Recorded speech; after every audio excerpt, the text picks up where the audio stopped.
Amigos de la vida, psicoanálisis, respuesta necesaria. Una respuesta necesaria más. Vamos a hablar hoy de la enuresis infantil.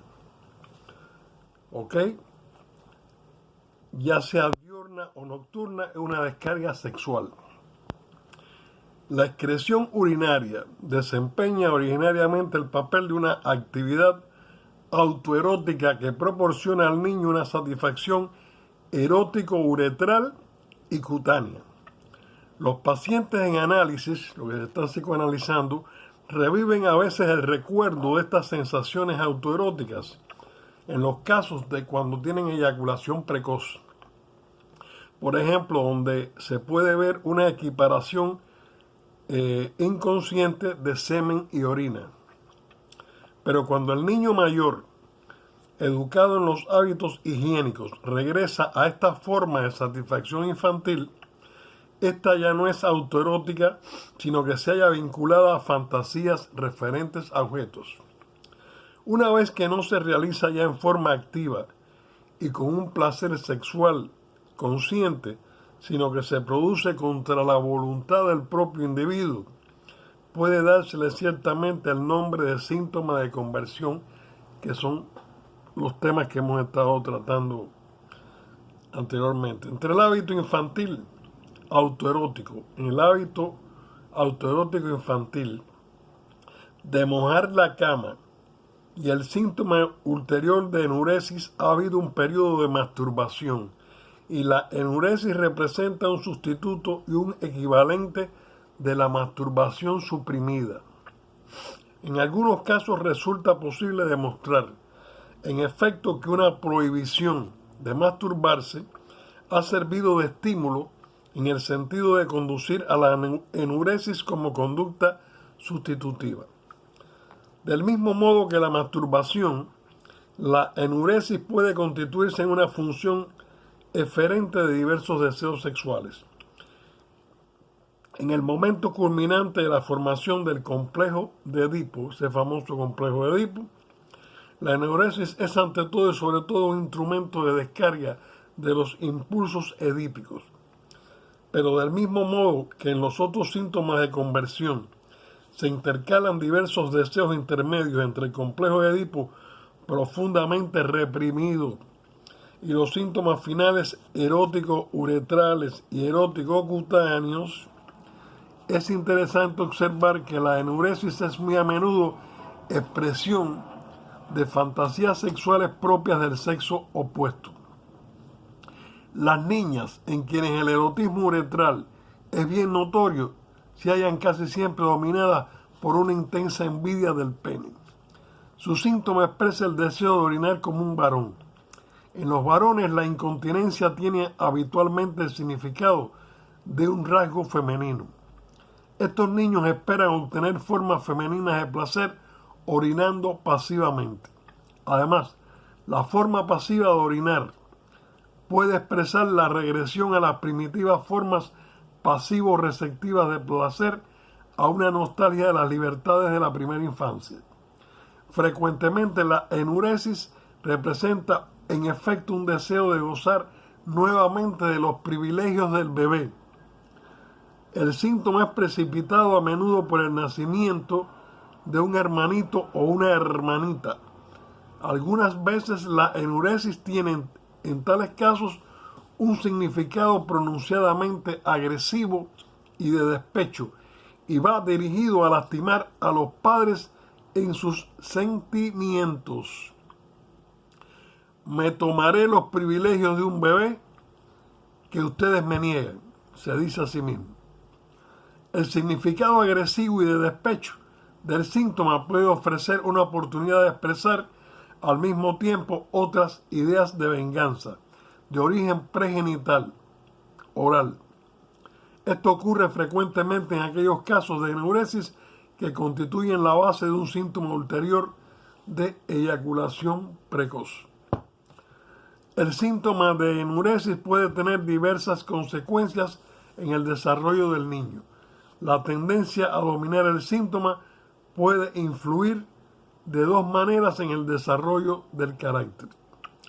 Número 1. puede transformar el temor inespecífico de los propios impulsos peligrosos en el temor específico de perder el control. Y no es infrecuente comprobar en el análisis de un paciente que las dificultades que experimenta en entregarse a la asociación libre en el tratamiento psicoanalítico tengan como base un temor de orinarse. Sin embargo, el temor de ser arrollado por la propia excitación puede tener también otros orígenes. Esto se encuentra con más frecuencia en la mujer, en quien la frigidez se caracteriza a menudo por la idea inconsciente de que el dejarse arrastrar hasta el apogeo de la excitación podría acarrear la desdichada consecuencia de una pérdida de control de la vejiga. El hecho de que este temor sea más frecuente en la mujer se debe probablemente a que es más fácil que la retención de la orina con el propósito de evitar la enuresis despierte un placer erógeno secundario de retención, análogo al placer de la retención anal en la niña que en el varón. Número 2. El temor general a los propios instintos peligrosos puede llegar a adquirir el carácter particular de vergüenza. La vinculación específica entre vergüenza y erotismo uretral ya ha sido mencionada. Mientras la incontinencia rectal en los niños es directa y activamente castigada, a los niños enuréticos se les hace sentir vergüenza. El castigo más frecuente es el de ponerlos en la picota. La ambición como rasgo de carácter erótico uretral representa el empeño de evitar este tipo de vergüenza.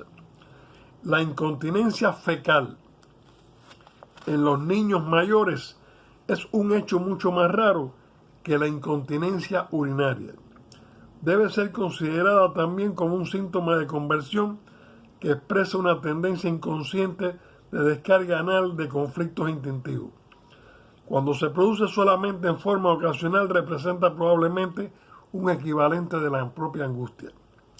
Pero si se produce en forma habitual, representa una retención de la fase de ejecución de la función anal sexual o una regresión a la misma como equivalente o sustituto de la masturbación. Esto es ciertamente signo de una pronunciada orientación erótico-anal. Y en efecto es más frecuente el hallazgo de una historia de incontinencia anal en personas que más tarde presentan una neurosis obsesiva que en las personas que hacen una histeria. Parecería estar en contradicción con la tesis general respecto a la represión sexual de los histéricos el hecho de que se describe tan a menudo a estos como personas constantemente preocupadas por la sexualidad y que tienden a sexualizar toda relación humana. Sexualizan toda relación humana. Pero esta contradicción es tan solo aparente, precisamente por el hecho de que estas personas bloquean su sexualidad, ésta se estanca en su interior y luego se aflora. Por eso, en lugares inadecuados y en momentos inoportunos. Es decir, se bloquea, se estanca, pero luego en lugares inadecuados y en momentos inoportunos, aflora.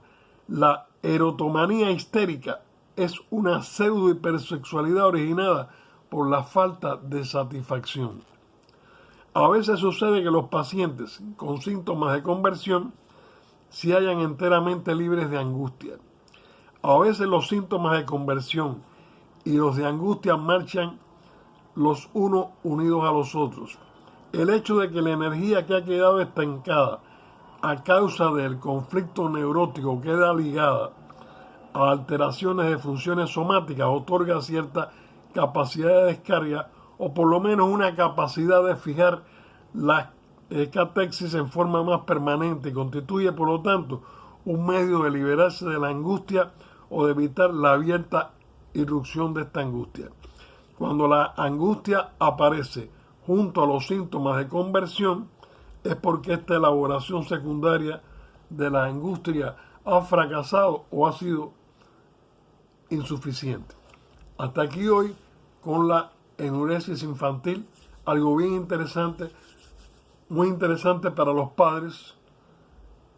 Háganle un buen análisis a este video y seguiremos siempre hablando de cuestiones de la vida real, de la ciencia, de la psicología humana, de cada uno de los fenómenos y factores que influyen en nuestra vida cotidiana y que son preguntas y que tienen respuestas aquí en Psicoanálisis, respuesta necesaria.